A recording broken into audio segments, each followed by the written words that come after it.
Gaudy true channel में आप सबका स्वागत है।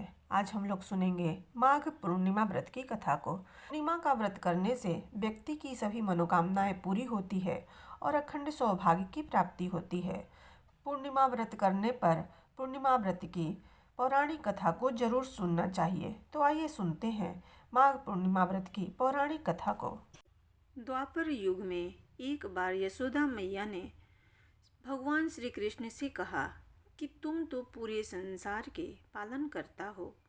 आज तुम मुझे कोई ऐसा व्रत बताओ जिसे करने से किसी भी स्त्री को विधवा होने का भय न रहे तथा इससे मनुष्यों की सभी कामनाएं पूर्ण हो।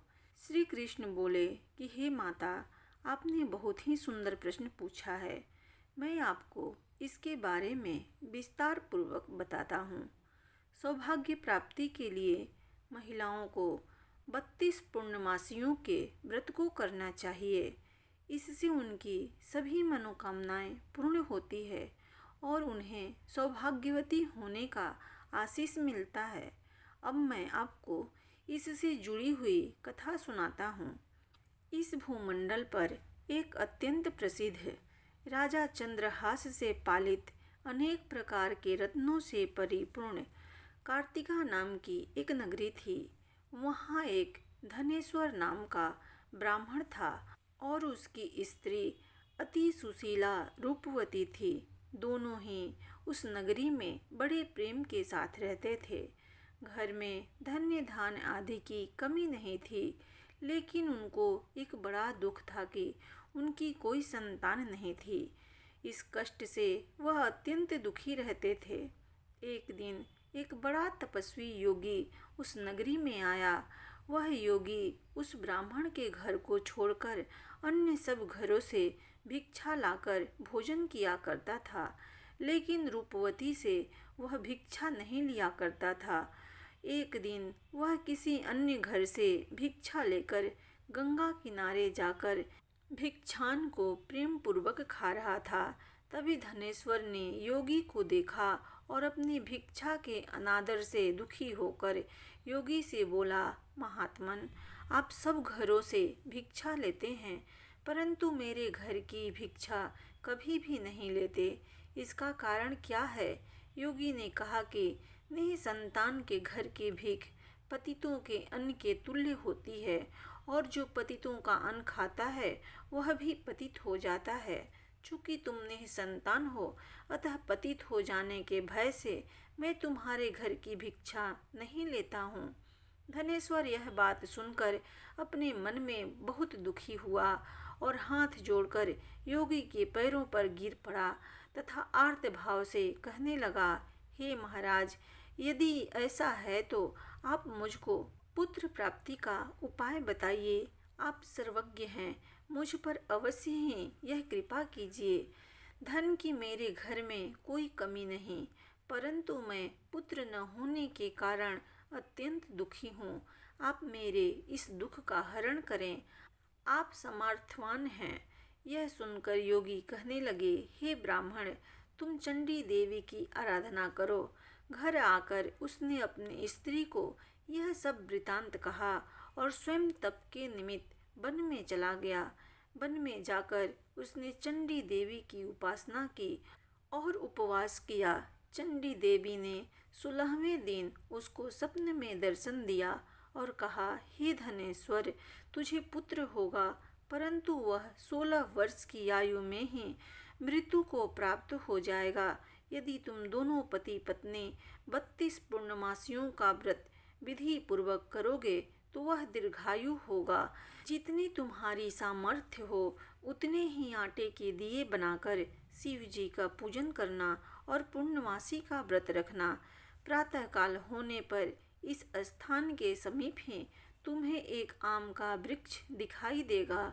उस पर चढ़कर एक फल तोड़कर शीघ्र अपने घर चले जाना और अपनी स्त्री से सब वृतांत कहना। जब वह श्री शंकर जी का ध्यान करके उस फल को खा लेगी, तब भगवान शंकर की कृपा से वह गर्भवती हो जाएगी। जब वह ब्राह्मण प्रातःकाल उठा तो उसने उस स्थान के पास ही एक आम का वृक्ष देखा। जिस पर एक आम का फल लगा हुआ था। उस ब्राह्मण ने उस आम के वृक्ष पर चढ़कर उस फल को तोड़ने का प्रयत्न किया, परंतु कई बार प्रयत्न करने पर भी वह वृक्ष पर चढ़ न पाया। तब उस ब्राह्मण को बहुत चिंता हुई और वह विघ्न विनाशक श्री गणेश जी की वंदना करने लगा और बोला, हे दयानिधे, अपने भक्तों के विघ्नों का नाश करके उनके मंगल कार्य को करने वाले, दुष्टों का नाश करने वाले, रिद्धि सिद्धि को देने वाले, आप मुझ पर कृपा करके इतना बतला दें कि मैं अपने मनोरथ को पूर्ण कर सकूं। इस प्रकार गणेश जी की प्रार्थना करने पर उनकी कृपा से धनेश्वर वृक्ष पर चढ़ गया और उसने एक अति सुंदर आम का फल देखा। उसने विचार किया कि जो वरदान से फल मिला था वह यह है और कोई फल दिखाई नहीं देता। उस धनेश्वर ब्राह्मण ने जल्दी से उस फल को तोड़कर अपनी स्त्री को लाकर दिया और उसकी स्त्री ने अपने पति के कथनानुसार उस फल को खा लिया। इसके पश्चात वह गर्भवती हो गई। देवी जी की असीम कृपा से उसे एक अत्यंत सुंदर पुत्र की प्राप्ति हुई, जिसका नाम उन्होंने देवीदास रखा। माता पिता के हर्ष और शोक के साथ वह बालक शुक्ल पक्ष के चंद्रमा की भांति बढ़ने लगा। भवानी की कृपा से वह बालक बहुत ही सुंदर, सुशील और पढ़ने में बहुत ही निपुण हो गया। चंडी देवी की आज्ञा अनुसार उसके माता पिता ने 32 पूर्णमासी का व्रत रखना प्रारंभ कर दिया था, जिससे उसका पुत्र दीर्घायु हो जाए। 16वां वर्ष लगते ही देवीदास के माता पिता को बड़ी चिंता हो गई कि कहीं उनके पुत्र की इस वर्ष मृत्यु न हो जाए। इसलिए उन्होंने अपने मन में विचार किया कि यदि यह दुर्घटना उनके सामने हो गई तो वे कैसे सहन कर सकेंगे। उन्होंने देवीदास के मामा को बुलाया और कहा कि हमारी इच्छा है कि देवीदास 1 वर्ष तक काशी में जाकर विद्या अध्ययन करें और हम उसको अकेले भी नहीं छोड़ना चाहते, इसलिए साथ में तुम चले जाओ और 1 वर्ष के पश्चात इसको वापस लौटा लाना। सब प्रबंध करके उसके माता पिता ने काशी जाने के लिए देवीदास को एक घोड़े पर बैठाकर उसके मामा को उसके साथ विदा कर दिया। धनेश्वर ने अपनी पत्नी के साथ अपने पुत्र की मंगल कामना तथा दीर्घायु के लिए भगवती दुर्गा की आराधना और पूर्णमासियों का व्रत करना आरंभ कर दिया। इस प्रकार उन्होंने 32 पूर्णमासी का व्रत पूरा किया। कुछ समय पश्चात एक दिन वह दोनों मामा और भांजा मार्ग में रात्रि बिताने के लिए किसी ग्राम में ठहरे हुए थे। उस दिन उस ग्राम में एक ब्राह्मण की अत्यंत सुंदरी, सुशील, विदुषी और गुणवती कन्या का विवाह होने वाला था। जिस धर्मशाला के अंदर वर और उसकी बराती ठहरी हुई थी, उसी धर्मशाला में देवीदास और उसके मामा भी ठहरे हुए थे। संयोगवश कन्या को तेल आदि चढ़ाकर मंडप आदि कृत किया जा रहा था, लेकिन लग्न के समय वर को धनुवार्त एक वायु रोग, जिसमें शरीर धनुष की तरह झुककर टेढ़ा हो जाता है, हो गया। इस कारण वर के पिता ने अपने कुटुंबियों से परामर्श करके निश्चय किया कि यह देवीदास मेरे पुत्र जैसा ही सुंदर है, मैं इसके साथ ही लग्न करा देता हूँ और बाद में विवाह के अन्य कार्य मेरे लड़के के साथ हो जाएंगे। ऐसा सोचकर उन्होंने देवीदास के मामा से जाकर बोला कि तुम थोड़ी देर के लिए अपने भांजे को हमें दे दो, जिससे विवाह के लग्न के सारे कृत्य सुचारू रूप से हो सकें। तब उसका मामा कहने लगा कि जो कुछ भी कन्यादान के समय वर को मिले वह सब हमें दे दिया जाए, तो मेरा भांजा इस बारात का दूल्हा बन जाएगा। यह बात वर के पिता ने स्वीकार कर ली और उसने अपने भांजे को वर बनने के लिए भेज दिया और उसके साथ सब विवाह कार्य रात्रि में विधि पूर्वक संपन्न हो गया। पत्नी के साथ वह भोजन न कर सका और अपने मन में सोचने लगा कि न जाने यह कैसी स्त्री होगी। वह एकांत में इसी सोच में पड़ गया तथा उसकी आंखों में आंसू आ गए। तब वधू ने पूछा कि क्या बात है, आप इतने उदासीन व दुखी क्यों हो रहे हैं। तब उसने सब बातें जो वर के पिता व उसके मामा में हुई थी उसको बतला दी। तब कन्या कहने लगी कि यह ब्रह्मा विवाह के विपरीत कैसे हो सकता है। देव, ब्राह्मण और अग्नि के सामने मैंने आपको ही अपना पति बनाया है, इसलिए आप ही मेरे पति हैं। मैं आपकी ही पत्नी रहूंगी, किसी अन्य की कदापि नहीं। तब देवीदास ने कहा, ऐसा मत करिए, क्योंकि मेरी आयु बहुत कम है।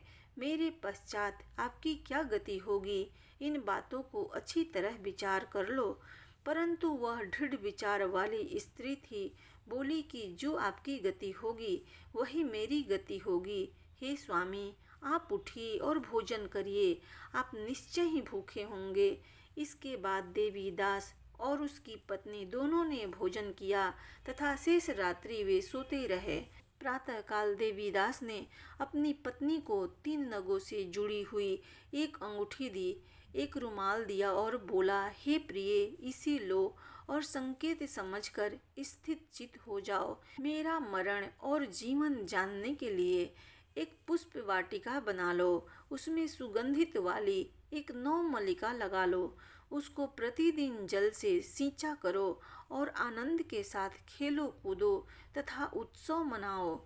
जिस समय और जिस दिन मेरा मरणांत होगा ये फूल सूख जाएंगे और जब ये फिर हरे हो जाएं तो जान लेना कि मैं जीवित हूँ।